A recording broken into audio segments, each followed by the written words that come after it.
Hello, friends of YouTube. Mike here with Mac Truck Bookstop and the Reading the World Project.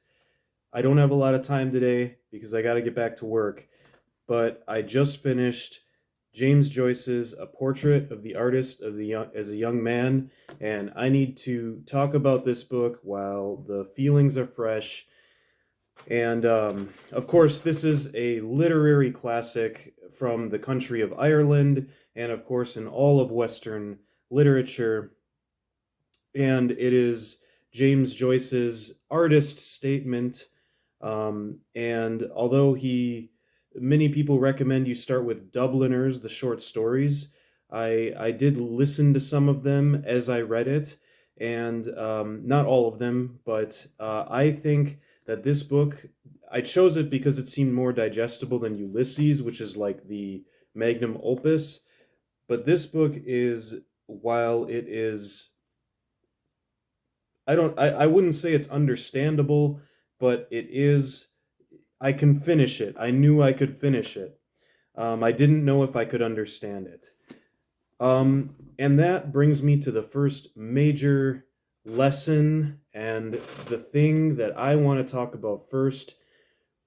When reading any book, you do not need to understand all of it. And this is me as much talking to myself as anybody else. I often feel this pressure, this need when reading a book to understand every aspect of it, to know exactly what the author is saying. There's people who will tell you, well, there's certain books that if you haven't reread it, you haven't read it.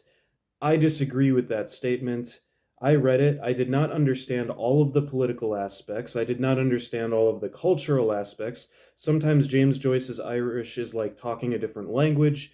And while I paid a lot of attention to the footnotes in the first part of the book, I kind of stopped using them because I was starting to see, I could see the real, big themes and relate to the big themes that the novel was dealing with. And the real turning point was in part three, where there's this long description of hell and this Stephen Daedalus, the main character of the novel, is grappling with religion and decides he wants to follow a religious path at the encouragement of his school principal, or I can't remember exactly what they call him, but yeah, so he's encouraged to follow this path, and he does. And when this is all surrounded by his grappling with his own, before this, he's gone and seen prostitutes. He's been going down a path that he is not happy with himself about. And it's not just because of religion. It's not just because he's afraid of religion. He's just sincerely not fulfilled by the person that he has been. And neither does he find that fulfillment in religion. This review is, by the way, all spoilers. So, I mean, there's a million people out there who can give you a review of this book. And I'm not here to say that it's not a classic novel, because it totally is. And I'm not even here to give it a quality review or any silly, pretentious thing like that. I need to just talk about the book and the feelings. And you don't need to understand all of it to grapple with religion with Stephen when he's grappling with religion, or with himself and his own conscience. You don't need to understand all of the intricacies to feel these pivotal moments of the book. Um, if I look, here, let me pause a moment.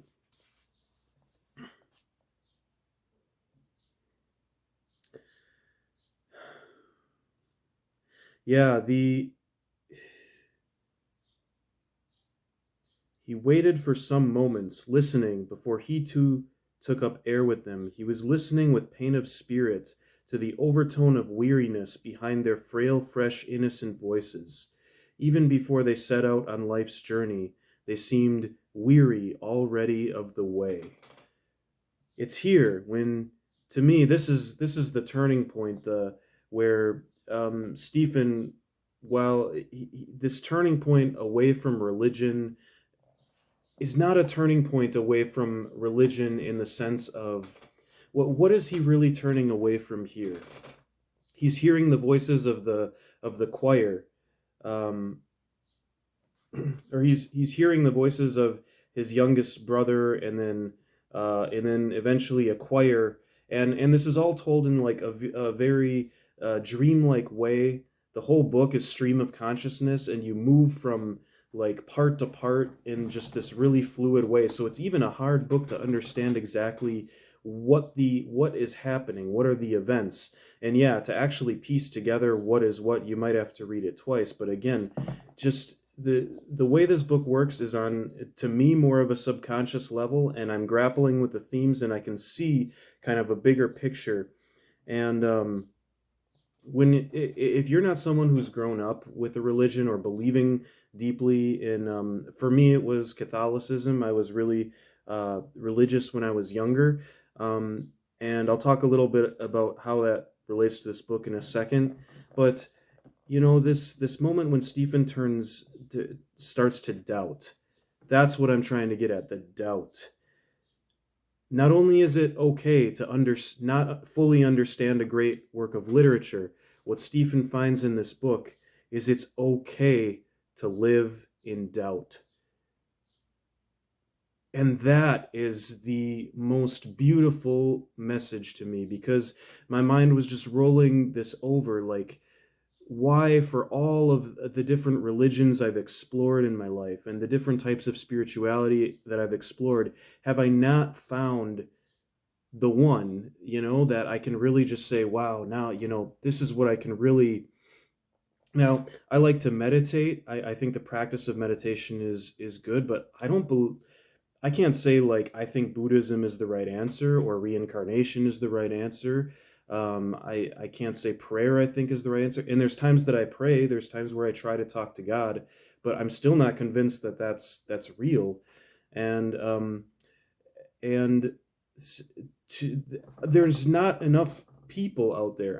I also can't say I'm atheist, but I just feel there's not enough people out there that are just like, it's okay to live in doubt.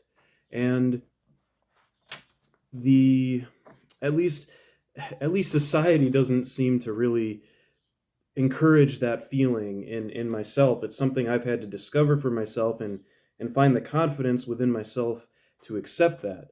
And all of this ties to the title of the book, a portrait of the artist as a young man, being that this is not the story of like how James Joyce became a writer in like, okay, there's very little actual artistry or writing on display, like a few poems, and that's it. What this is about is the psychological formation of an artist, I think, and spiritual formation, and a spirituality that is born in doubt and not knowing the answers, and being okay with never knowing the answers.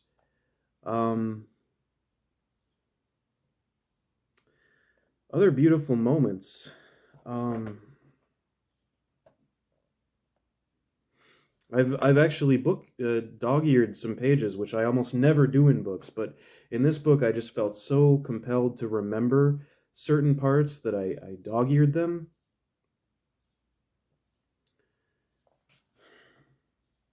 He's looking at all of the brothers, I suppose the others that are part of this religious group, the brothers of the university. He says, their piety would be like their names, like their faces, like their clothes, and it was idle for him to tell himself that their humble and contrite hearts, it might be, paid a far richer tribute of devotion than his had ever been, a gift tenfold more acceptable than his elaborate adoration. It was idle for him to move himself to be generous towards them, to tell himself that if he ever came to their gates, stripped of his pride, beaten and in beggars' weeds, that they would be generous towards him, loving him as themselves. Idle and embittering, finally, to argue against his own dispassionate certitude that the commandment of love bade us not to love our neighbor as ourselves with the same amount and intensity of love, but to love him as ourselves with the same kind of love. I'm still puzzling over that phrase, and I'm not sure why I bookmarked it in this moment. It's something that puzzled me. Um, and then he looks at the day, the scenery, right? A day of dappled seaborne clouds is a phrase he draws forth from what he says his treasure. The phrase and the day and the scene harmonized in accord. Words. Was it their colors? He allowed them to glow and fade, hue after hue, sunrise gold, the russet and green of apple orchards, azure of waves, the gray-fringed fleece of clouds. No, it was not their colors, it was the poise and balance of the period itself. Did he then love the rhythmic rise and fall of words better than their associations of legend and color? Or was it that, being as weak of sight as he was shy of mind, he drew less pleasure from the reflection of the glowing sensible world through the prism of a language many-colored and richly storied than from the contemplation of an inner world of individual emotions mirrored perfectly in a lucid, supple, periodic prose. That's why I bookmarked this page, because that connection, my mind can't quite make the connection, but I know it's there between the brothers he is observing and what they call this commandment of love for mankind to Stephen's love of words and what that means. Does he love the sound of the words themselves or their meaning? Is it even possible to understand that? And all this ties into the doubt and the being okay with doubt that I see in this book. We'll move on. Wow, I'm not even bothering to say if this book is good or not. I just want, this is what I got out of it, and I think that speaks for my own thoughts. Um,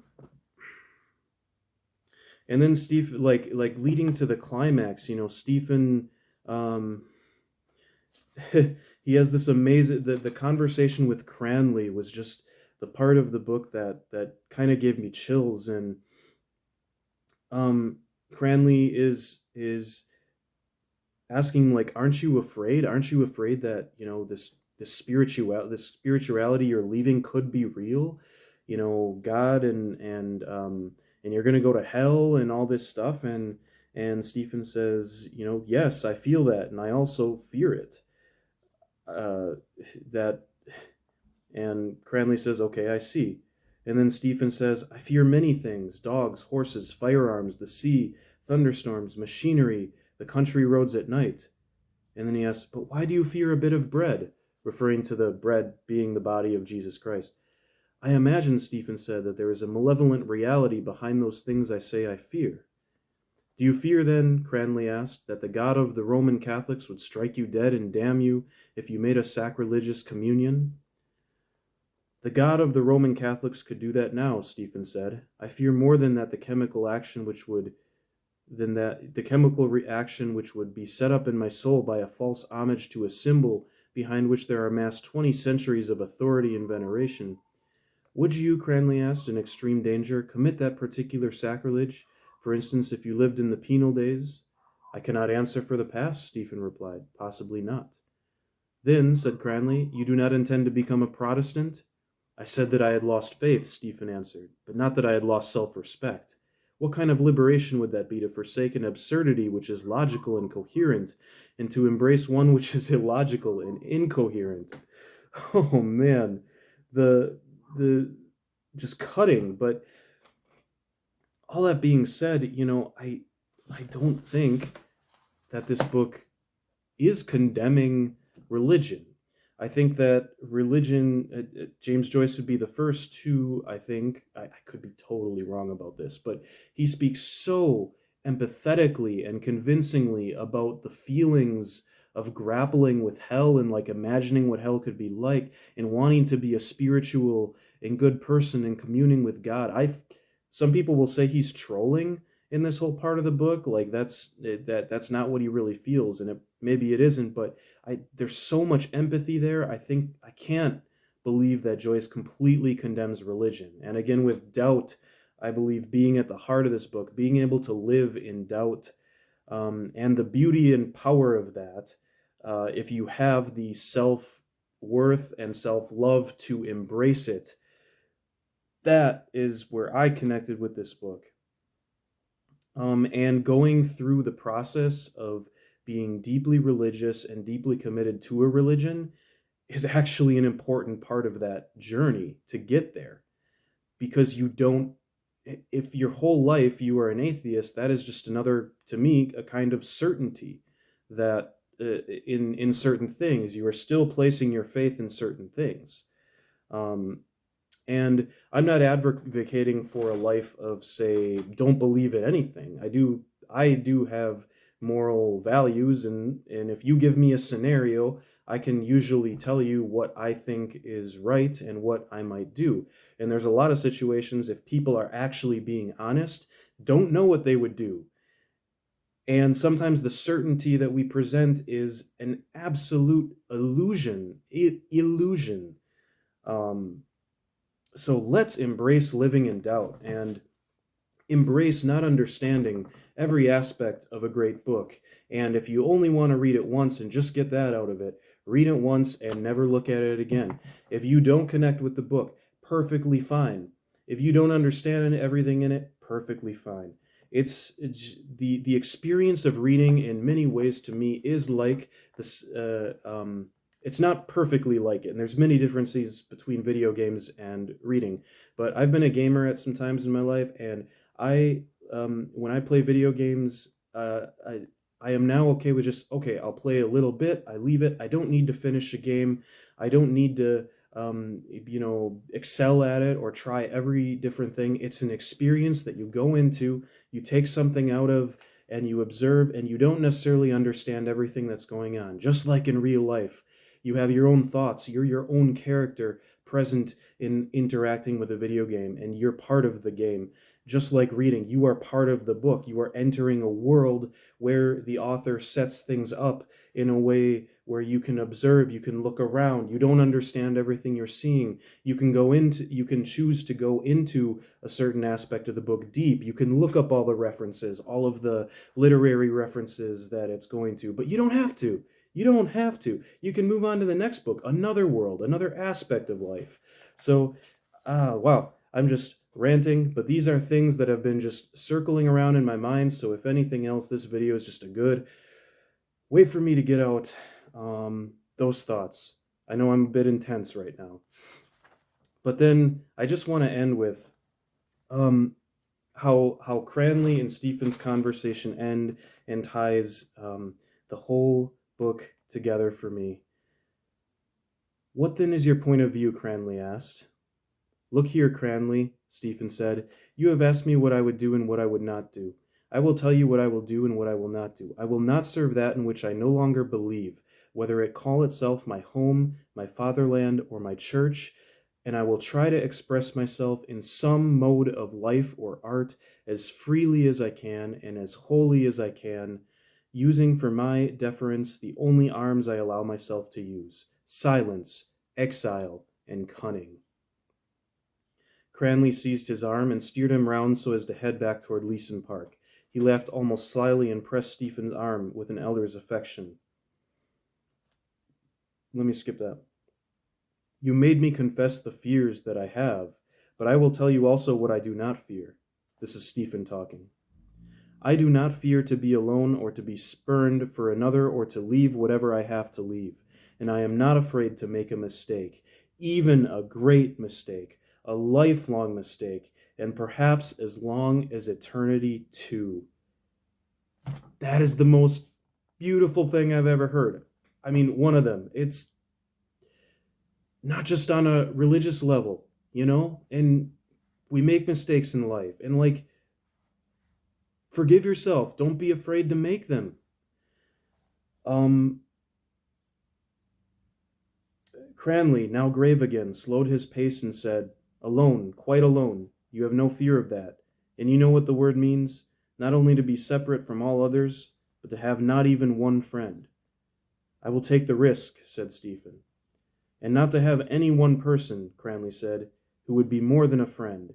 more even than the noblest and truest friend a man ever had. His words seemed to have struck some deep chord in his own nature. Had he spoken of himself, or himself as he was, or wished to be? Stephen watched his face for some moments in silence. A cold sadness was there. He had spoken of himself, of his own loneliness, which he feared. "Of whom are you speaking?" Stephen asked at length. Cranley did not answer. And that, to me, although there are some diary entries that end the book after that, which are a beautiful swell up to the final line I will talk about. Cranley speaking of himself, to not have the courage to live in doubt, to make mistakes, to forgive those mistakes, to accept responsibility and allow yourself to, and not fear those mistakes. That is the only way you can build true friendship and true connection with others, is in doubt. I guess if you're this kind of person, if you're not the kind of person that like has to have an answer and just is going to stick with that through the rest of your life. Maybe I'm just talking about a certain kind of personality here. I'm totally open to that possibility. I'm not saying like everything I'm saying in this video is 100% true for everybody, because that's the nature of what I'm trying to say, that I'm living in doubt and I don't have all the answers. But let me finish by just the final lines of the book, which connect to Stephen Daedalus's name, Daedalus being the artificer of the labyrinth in which the Minotaur was held in Greek mythology, as well as those wings in which his son Icarus flew too close to the sun and burned. The final line, "Old father, old artificer, stand me now and ever in good stead."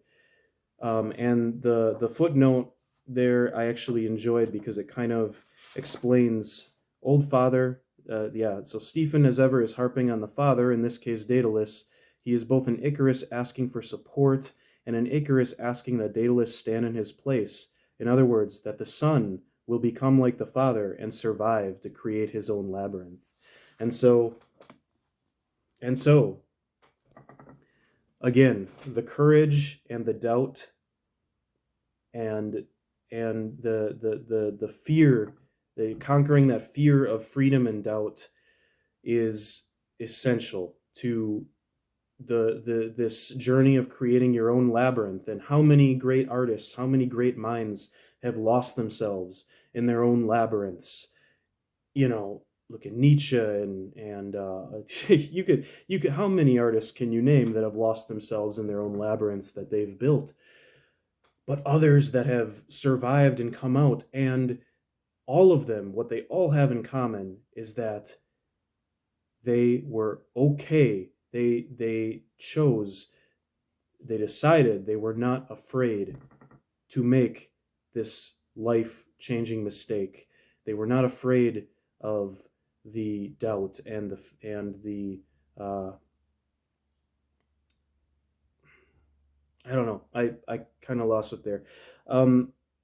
Make up your own mind. I've said enough. James Joyce, A Portrait of the Artist as a Young Man. Fantastic book. I realized this was not a review at all. But that's part of the journey of reading the world, and I hope you will continue along with me. Thank you for watching. Thank you for subscribing, liking, commenting, and if you think I'm wrong, please say so. That's the whole point. If I don't understand something, that's the whole point. Thank you again. Good night. Good day.